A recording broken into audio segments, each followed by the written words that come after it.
What's going on, guys? It's your boy Charles, and I want to have a conversation with you guys today.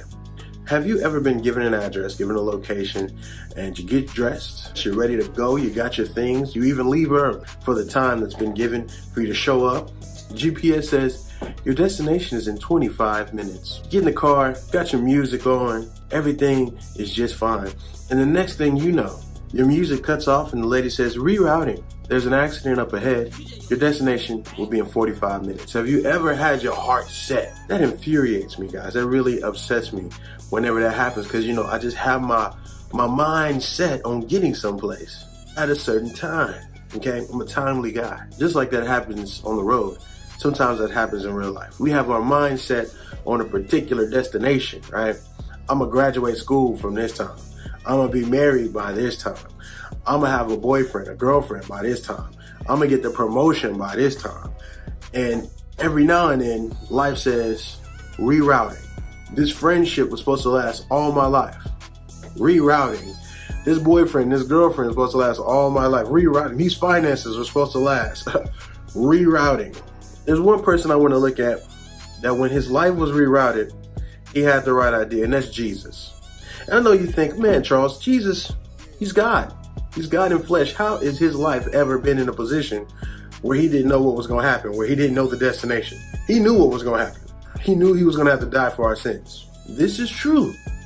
But Jesus had a particular plan of how he wanted that to happen. Jesus had a different plan than the plan that God had given him. And Jesus wanted to do his plan so much, he asked the disciples to pray about it. Not only did he ask the disciples to pray about it, he would go by himself and he would cry.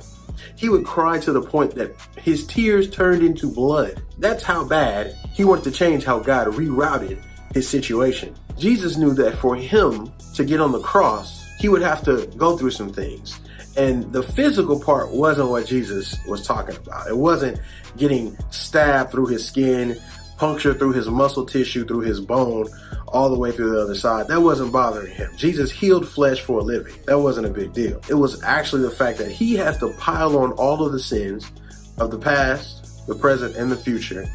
And doing that, God cannot look at sin. God and sin can't be in the same place. So God would eventually have to look away from Jesus with all that sin on him. And Jesus knew there will come a time where he would say, Father, why have you forsaken me? And the thought of being separated from his Father scared him. Jesus had spent an eternity prior with his Father. His Father had his eyes on him at all times. He has never done anything without his Father's presence involved. So for him to go a moment without his Father scared him. He didn't know how he was going to make it. Jesus, in his prayer, for something else to happen, for it to go a different way, for it to go back the way it was, go back the way it used to. And eventually, Jesus got to a point in his prayer life where he said, you know what? Not my will, but your will be done.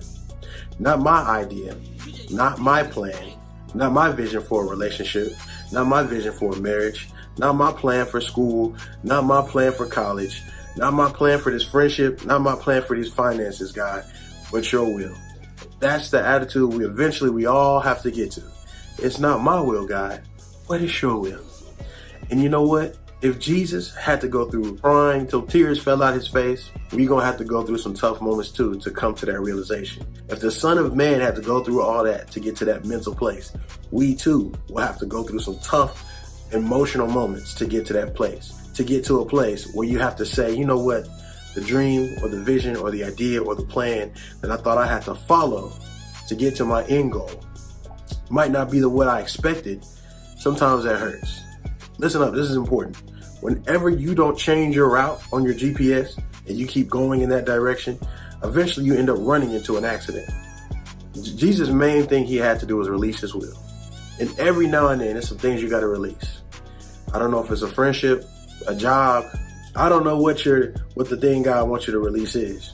But what I can promise you is, you can't grab something new if you're holding on to something old.